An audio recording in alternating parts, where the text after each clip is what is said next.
Washington Township, a suburb just outside of Detroit, Michigan, was started as Westview Orchards in 1813. It became Washington Township in 1927 and is currently the home of the historic Octagon House, which was built in 1860 by Lauren Andrus. It's also home to the Stony Creek Metro Park, a 4,461-acre park filled with forests, hills, prairies, and swamps.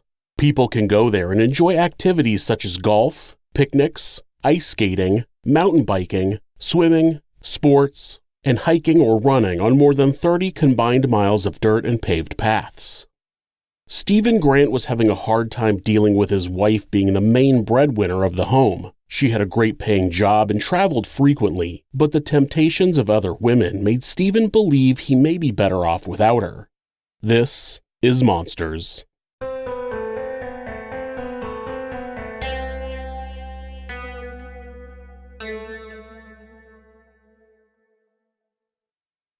Stephen Grant was born on January 18, 1970, to Al and Susan Grant. He had one older sister, Kelly, and the family lived in the Detroit suburb Sterling Heights.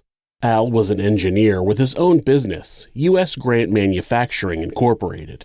Stephen described his childhood as being idyllic in one aspect, describing how he had a tight group of friends who were all still friends as adults. He also described how his parents argued frequently and loudly as he was growing up.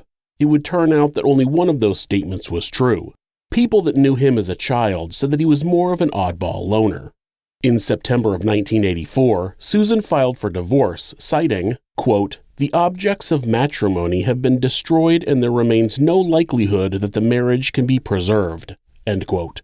The divorce was finalized in April of 1985, and though Susan got physical custody of both kids, Kelly chose to live with Al while Stephen remained with his mother. They continued living in the house while Al moved out with his daughter. Once in high school, Stephen had a close friend who said he never talked about his parents or their divorce. He said Stephen was pretty high-strung and his main interests were cars and weapons. Stephen would regularly go into the woods behind his house and shoot guns. The friend said that Stephen had a tendency to exaggerate, like claiming he caught a huge fish when he only caught a small fish. This carried over to his relationships with girls as well. When Stephen got a job working at a local Mexican restaurant, he met a girl named Barbara Haney, who attended a different high school. He asked her to his homecoming dance and she agreed to go. On the date, he told her he was a basketball star at his school, something he thought would impress her. It turned out that her father was a counselor at Stephen's school, and when she mentioned his claim at home, he had to break the news that Stephen wasn't even on the team. She didn't want to date someone who lied, so she broke it off with him. In 1989, Stephen was pulled over for going 70 miles per hour in a 45-mile-per-hour zone. When the officer approached the vehicle, he could see a pouch that contained an unloaded Colt pistol that Stephen did not have a permit for. The young man was arrested for reckless driving and carrying a concealed weapon, but he pleaded guilty to a lesser charge and was given a $500 fine. Tara DeStramp was born on June 28, 1972, to Gerald and Mary DeStramp. Gerald and Mary were young newlyweds who had just married 6 months prior. They lived in Escanaba in Michigan's Upper Peninsula. Gerald, who went by Dusty, was a Vietnam veteran who was honorably discharged in 1972, and he began working as a wastewater treatment operator. Mary had worked as a dental assistant until becoming a mother. In 1974, Dusty and Mary purchased a homestead in Rock, which was just north of Escanaba and closer to Dusty's work. The father remodeled the cabin that came with the property to accommodate the family. In March of 1974, the DeStramps welcomed another daughter, Alicia. Growing up, the girls spent much of their time together. They took riding lessons, joined the 4-H club, and raised many animals on the farm: sheep, cows, chickens, pigs, and rabbits. Once Tara won the title of Grand Champion Market Hog at the Upper Peninsula State Fair. Tara was also part of a 4-girl team that won the state BB gun champion. In high school, Tara was a straight-A student with big 80s hair who played in the band and was on the cheerleading squad. She played basketball and ran track. She was one of the few students who didn't party. After working for a local shoe store, she became interested in business and marketing and wanted to go to university, but her parents talked her into staying in the area and going to community college. After getting an associate's degree in business in 1992, Tara moved to East Lansing to attend Michigan State University. In her journal, Tara wrote that she intentionally went to a university far from home to establish her independence. By the time Tara was at university, Stephen had dropped out of college and was working as an aide for then-State Senator Jack Faxon. He was introduced to Tara at a party and soon realized that they both lived in the same apartment complex. Stephen was interested in a relationship right away and asked Tara out, but she turned him down. They remained friends for a while, during which time Stephen showed her around the area. When Tara's grandmother died, she took a flight up to Escanaba for the funeral, so Stephen drove his car all the way up there and surprised her. Even though they weren't dating and he never met her grandmother, he told her father that he felt he should be there to support her. He claimed that Rusty offered him to stay at their house, but he didn't want to impose, so he drove back south that night. According to Stephen, Tara called him the next morning and told him she was in love with him. Once Tara was back, the two began dating and eventually Tara moved into Stephen's apartment. In the 1994 elections, Democrats lost a lot of positions, which made the job market in Democratic politics light. Stephen ended up going to work at his father's tool and die shop. This would be Stephen's fallback job throughout his life. Once Tara had her business degree, she had trouble finding a job and began working for a temp service. That service eventually placed her in a job at Morrison Knudsen. Even though the construction company was known for building well-known landmarks such as the Hoover Dam and the Trans-Alaska Pipeline, in 1995 they were struggling to stay afloat. They would finally be bought out by Washington Group International and they would hire Tara on permanently. She would work for the company for the next decade. Stephen and Tara got married on September 28, 1996 in Michigan's Upper Peninsula. They bought a house in Shelby Township, north of Detroit. Friends said that they always seemed like the perfect couple. Stephen was always in control of the situation, planning out every activity, and Tara always seemed happy with whatever they were doing. Some people felt that Stephen's controlling nature was way too much, though. The Grants' brother-in-law, Eric Standifer, Alicia's husband, said that Stephen always ruined family events with his behavior. They eventually just stopped planning family events together. Stephen and Tara had their first child, a daughter named Lindsay, in November of 2000. Stephen wasn't working full-time, so he was able to take care of the baby when Tara had to return to work. According to Stephen, Tara had gone in to get a shot that was supposed to be a form of birth control, but she was actually given a flu shot instead. Due to that, Tara found out she was pregnant again in 2002, but they weren't expecting to have another baby so soon. Ian was born in November of 2002. By now, Tara was traveling for work and Stephen felt like taking care of a toddler and a newborn was too much, so the Grants began hiring au pairs. An au pair is a young woman from another country who agrees to assist with the care of a family's children in exchange for a place to stay and an allowance in the host country. They're usually placed through agencies who get permission from the immigration office for the au pairs to be considered visitors. Many of the women also attend college while in the host country. Tara believed having a foreigner look after the children would add culture to their lives. Some of the au pairs would teach the children their primary language. Of course, all that Stephen cared about was that the au pair was young and attractive. Tara expected a lot of the children. She had Stephen taking them to ballet and tutoring. She wanted them to be all that they could be and even wrote a note for herself to remember that they're just children. She reminded herself to not be so critical. By 2006, Stephen and Tara's relationship was strained. Stephen wasn't comfortable with Tara being the sole breadwinner. Working part-time at his father's machine shop, he made less in a year than Tara's yearly bonus. On top of that, she had a six-figure income and was traveling often, most recently taking an assignment in Puerto Rico. She worked at an office in San Juan and flew home on the weekends. Her salary had made it possible for them to move to the more upscale Washington Township area. Stephen would frequent the Buffalo Wild Wings bar by his father's shop, but the servers never quite knew what to expect from him. Sometimes he'd be in a great mood. He'd play trivia at the bar and pay for the meals of veterans. Other times he would complain about his father and Tara's family. Then there were times when Stephen would tell the staff he was really a covert operative for Tara's employer. He would tell them that he actually worked for Tara. He would also tell the staff at the restaurant that his au pairs were all wild about their Mr. Mom employer. He claimed that one undressed in front of the window for him, he was most likely peeping without her knowledge, and another would wear skimpy outfits for him. Stephen kept no secrets about his wandering eye to the staff of Buffalo Wild Wings. He would flirt with the waitresses there and tell them that he cheated on his wife. He claimed to have had sex with a woman he met at an MSU game. When people asked him if he ever felt guilty, he'd say, quote, "I'm going to hell anyway, I'm an atheist," end quote. Nobody knows if those stories that Stephen told were true. Everyone seemed to be well aware that he lied constantly. Even though Stephen seemed completely willing to cheat on his wife, he would become furious at the thought that she might be cheating on him. Once he got into Tara's emails and found some messages between her and an ex-boyfriend from the Upper Peninsula. The emails must not have been totally incriminating, because Stephen began emailing the man, pretending to be Tara, trying to get him to say something that would prove she was cheating. He told this to one of the waitresses at the Buffalo Wild Wings and said he eventually identified himself, sending him an email threatening to hurt him. That was his claim, but again, Stephen was known for constant lying. Stephen would regularly get mad at the au pairs for one thing or another and, quote-unquote, send them back. People said that's how he referred to it, like they were property. Tara's sister and brother-in-law said that most of them actually quit after a few weeks, not being able to deal with Stephen.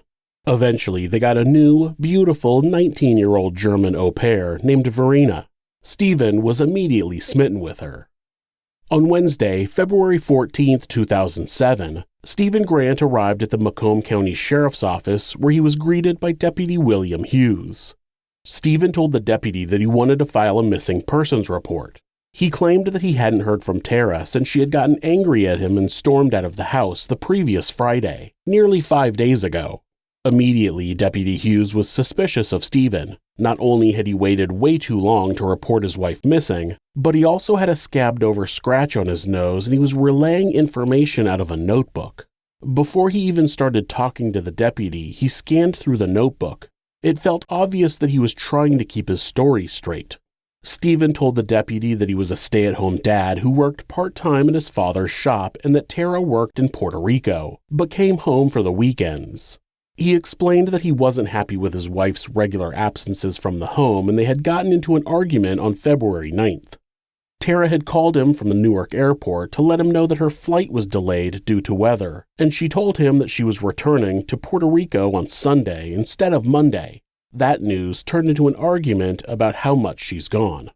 Once Tara finally got home, Stephen said they continued fighting for about 20 minutes. He claimed to have told her it wasn't fair to the kids for her to only come home a few days a week.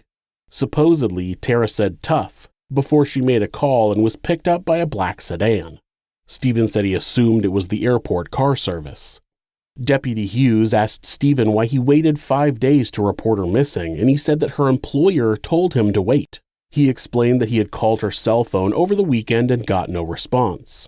On Monday, he called her boss and learned that she hadn't shown up for work. But the man said that they needed to have a company meeting before he called the police. Stephen said that he also called her mother and sister, but neither of them had seen Tara.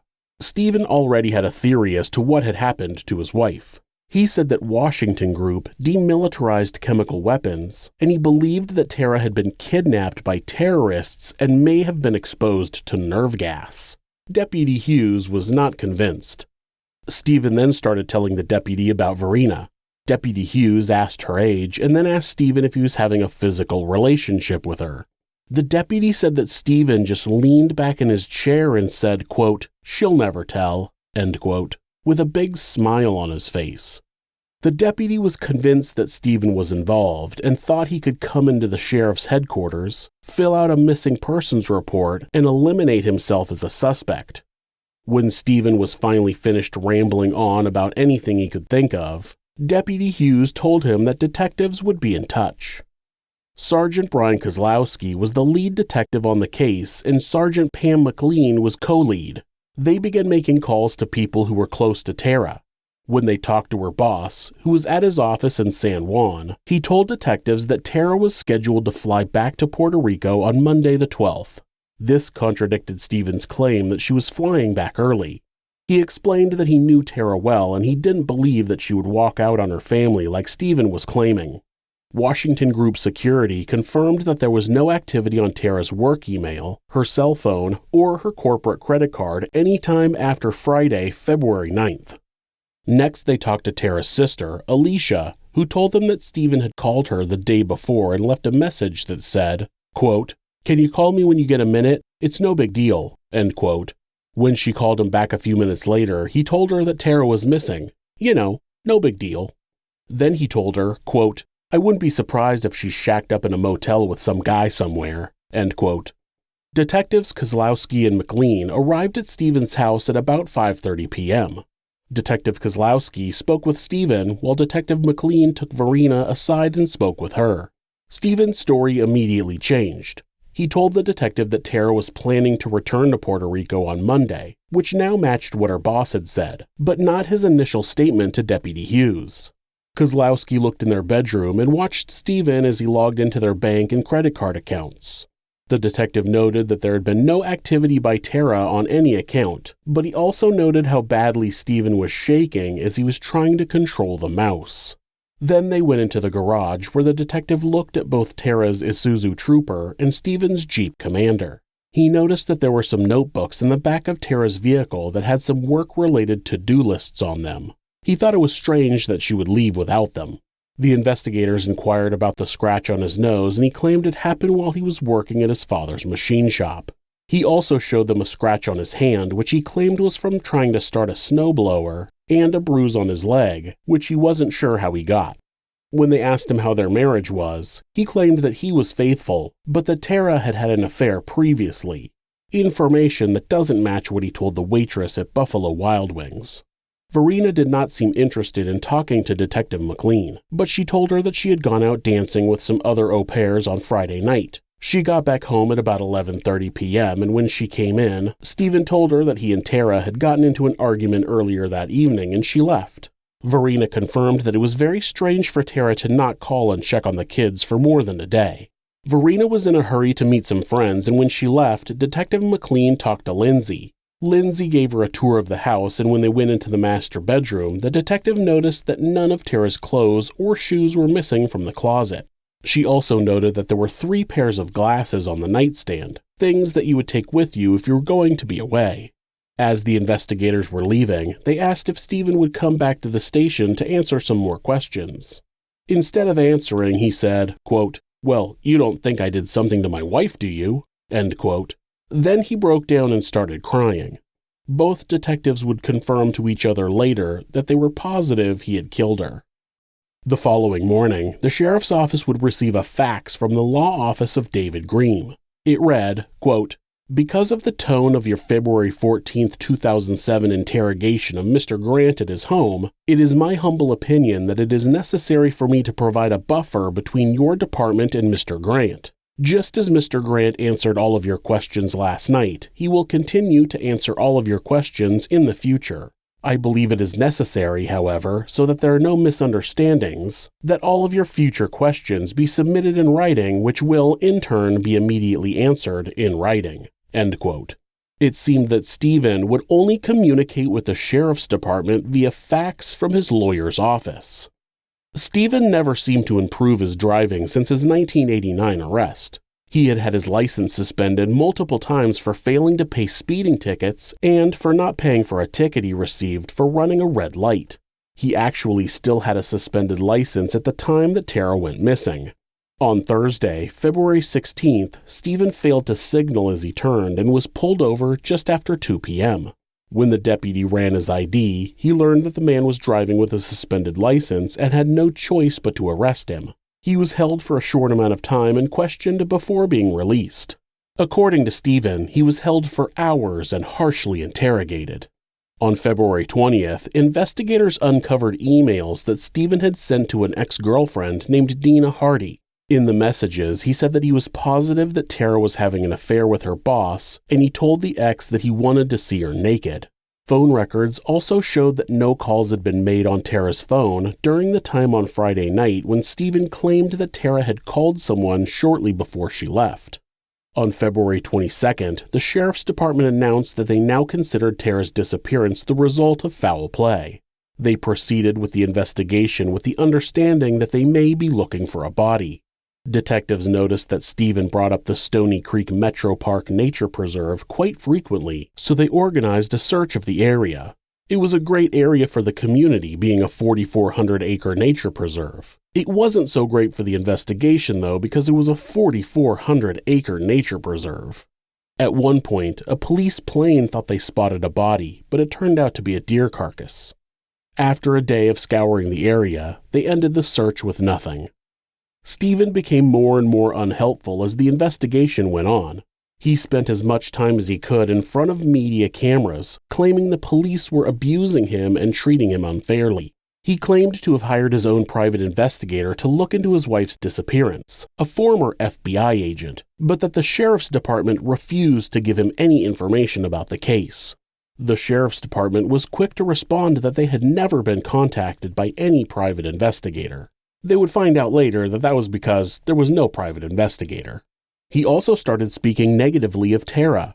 In one interview, when he was asked to describe Tara as a mother, he said, quote, "She loves her kids, but most mothers don't travel 5 days a week. I've heard comments from people, what kind of mother would leave their babies all week long? She's gone 5 days a week. She's there on weekends, but it wasn't weird for her to come in, kiss the kids, and leave again. Well, I'm sorry. Is that a good mother? No, it's not. It's a bad mother." End quote.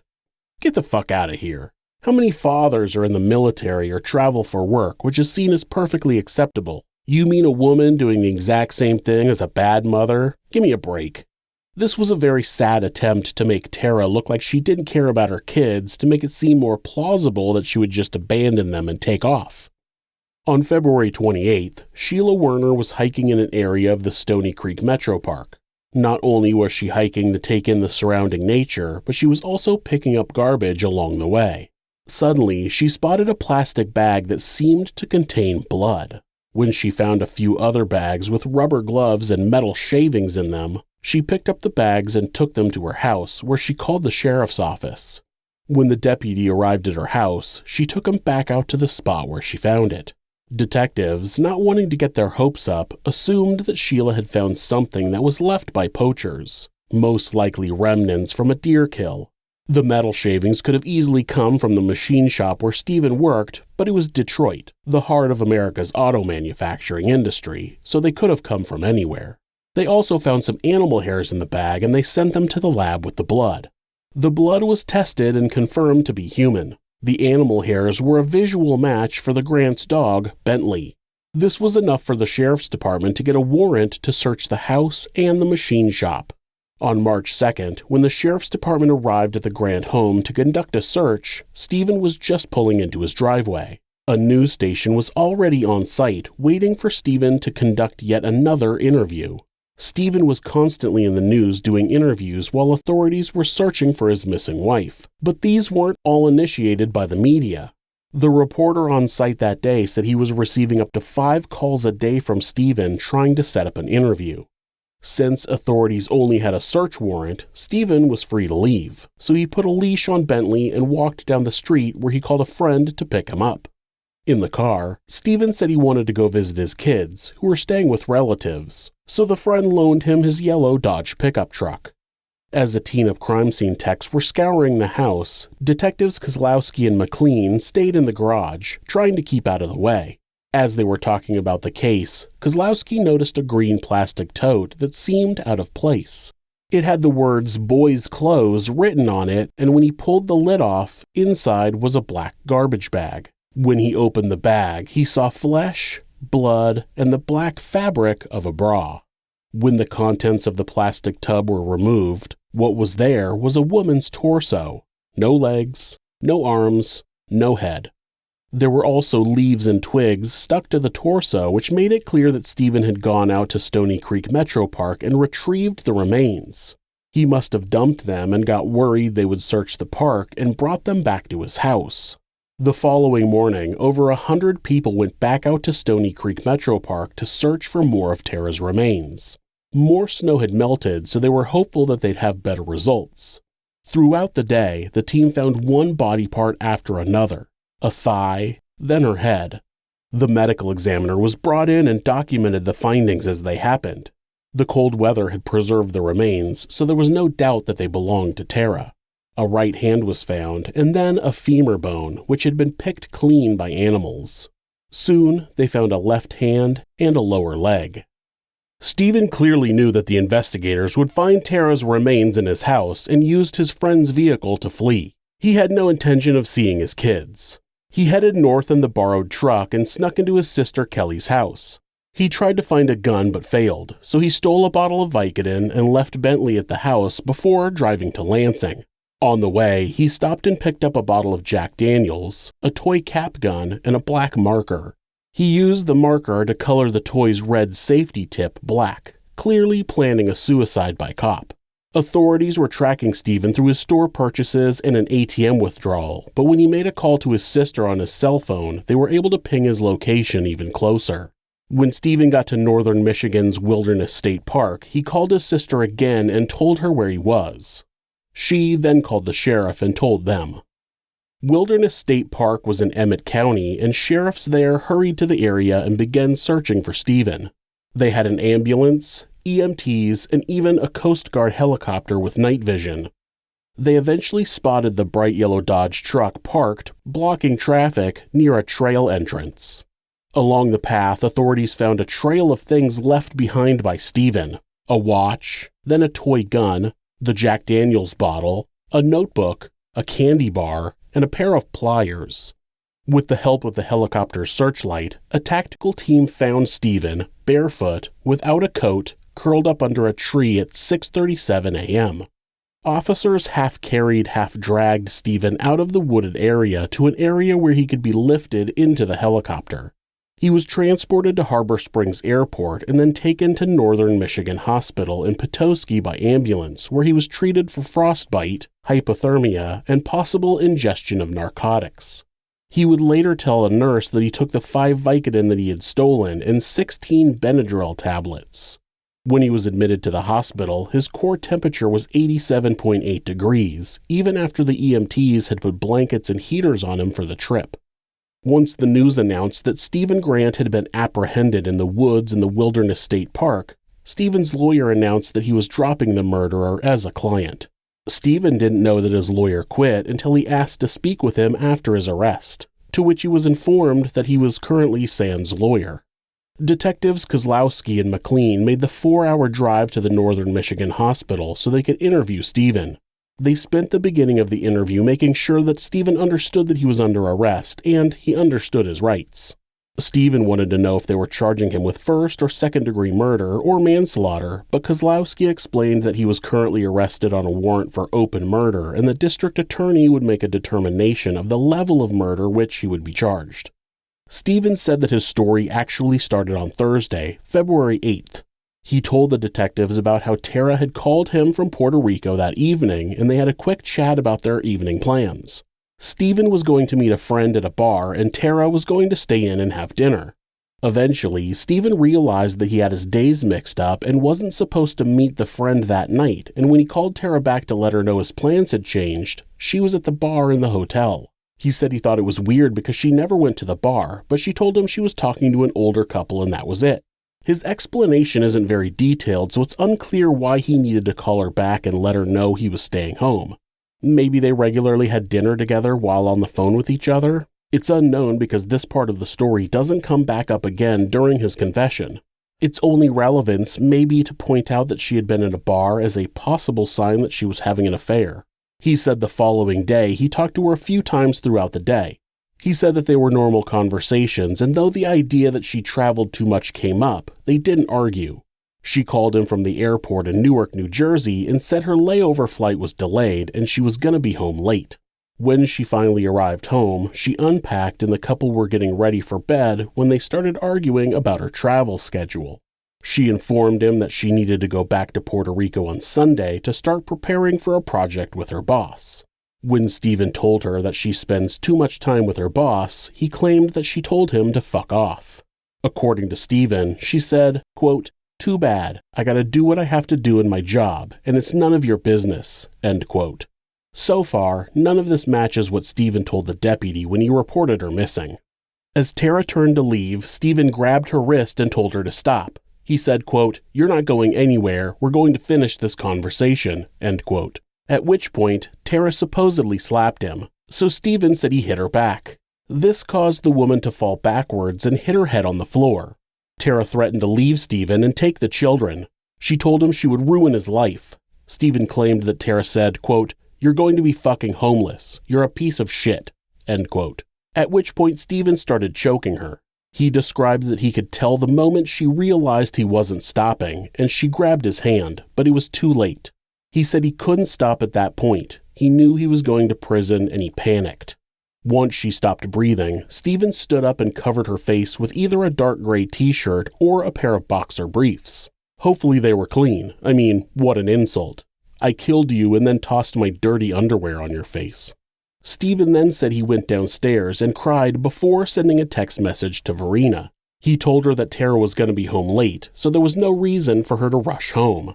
He explained that he went back into the bedroom and that Tara was dead, but even so, he put a belt around her neck. The detectives were confused as to why he would do that, and McLean asks him if she was still breathing, to which Stephen says no. But then why wrap a belt around her neck? Simple. He used it to drag her downstairs. Let that sink in. He wrapped a belt around her and used it to drag her by her neck down the stairs. The mother of his children, who were asleep in their bedrooms just down the hall. Once down the stairs, he dragged her into the garage and put her body in the back of Tara's white Isuzu Trooper. Just as he was finished getting Tara's body into the vehicle, covering it and closing the door, the garage door started opening and Verena was arriving home. Stephen said he raced back into the house, and as the au pair entered, he yelled, quote, "Go, just go," end quote. The startled Verena didn't understand why he was yelling at her, and that's when he said he thought she was Tara. He told Verena that he and Tara had gotten into a fight and she stormed out. He thought she was Tara coming back in. Wow, that is some quick thinking for someone who claimed to have just panicked and killed someone because he didn't know what else to do.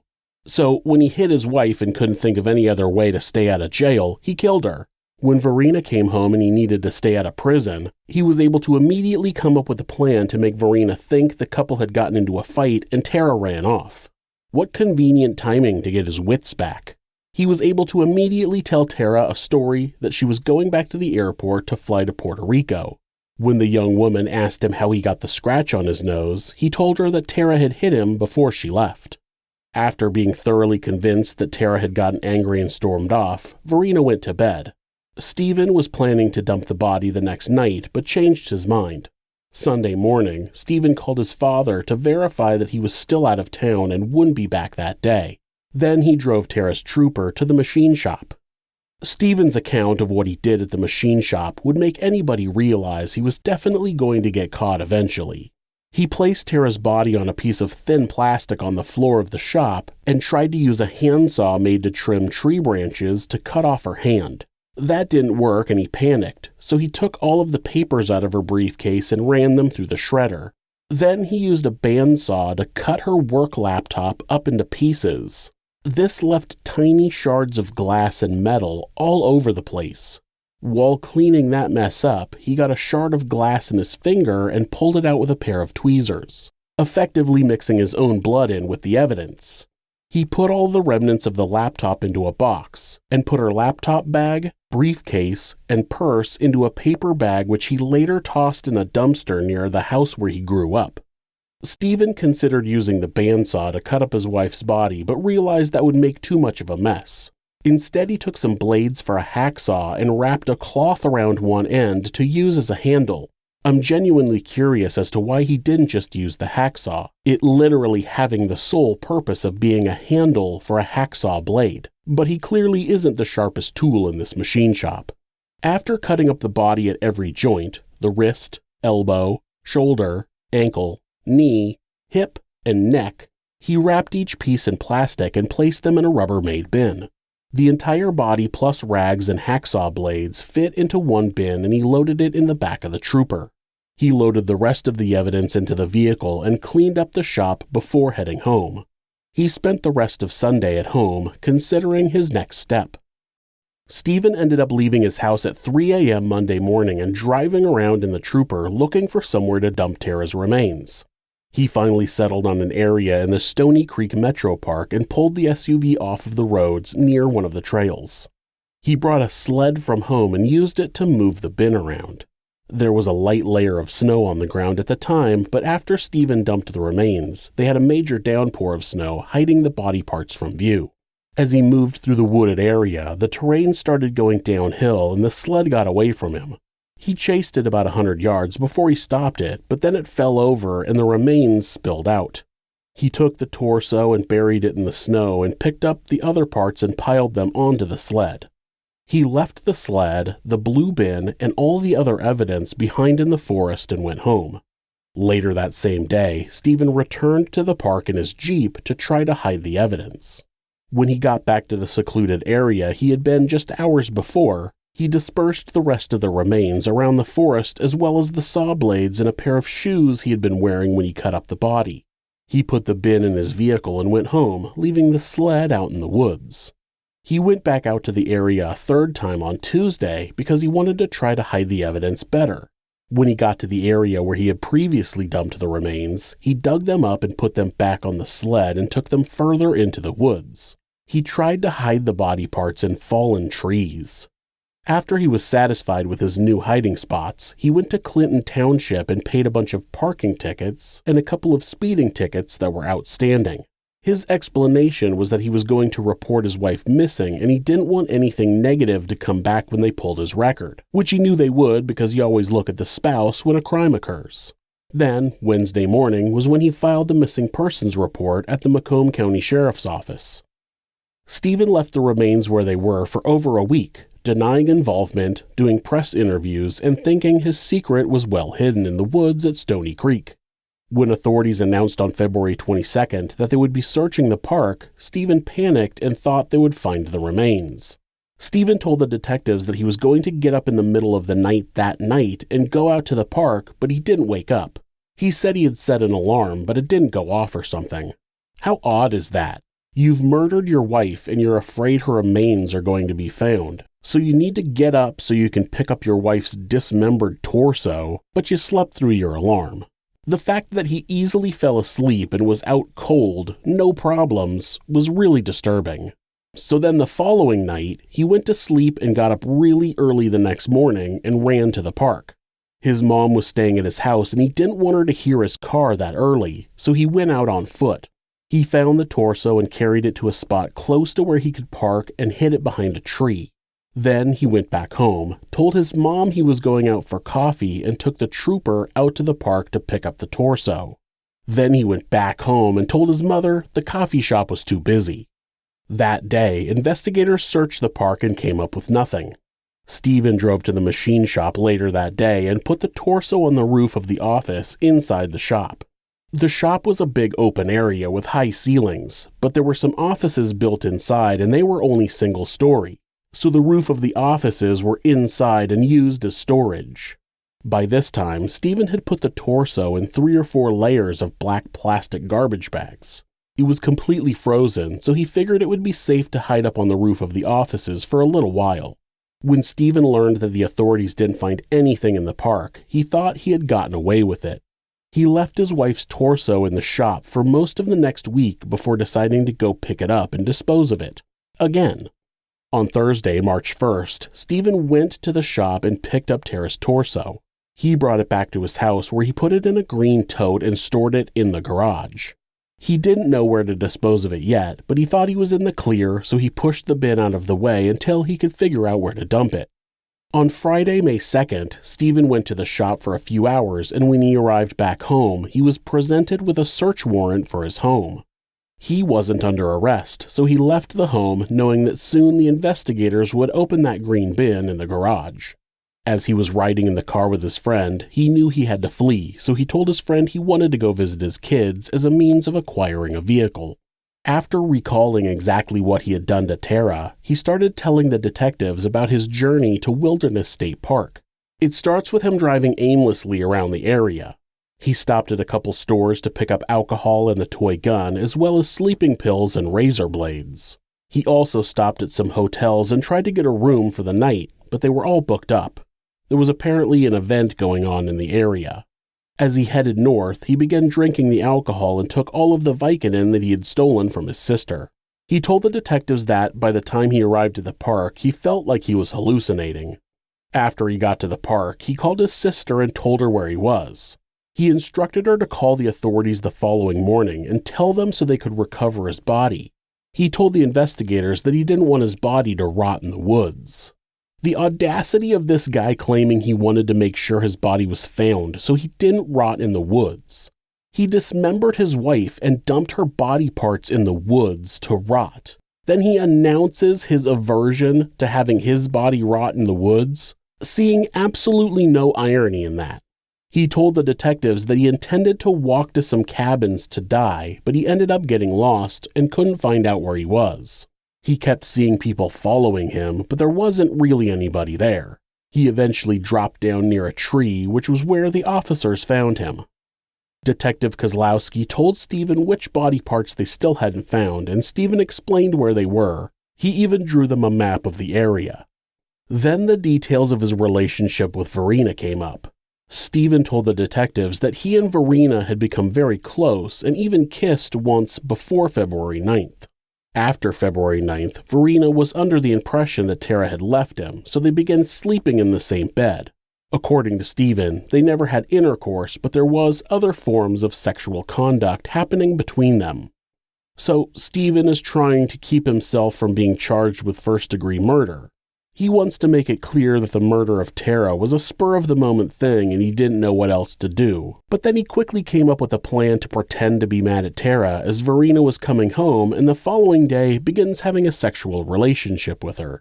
His wife's body was still in the garage while he was moving on to the 19-year-old au pair. Classic.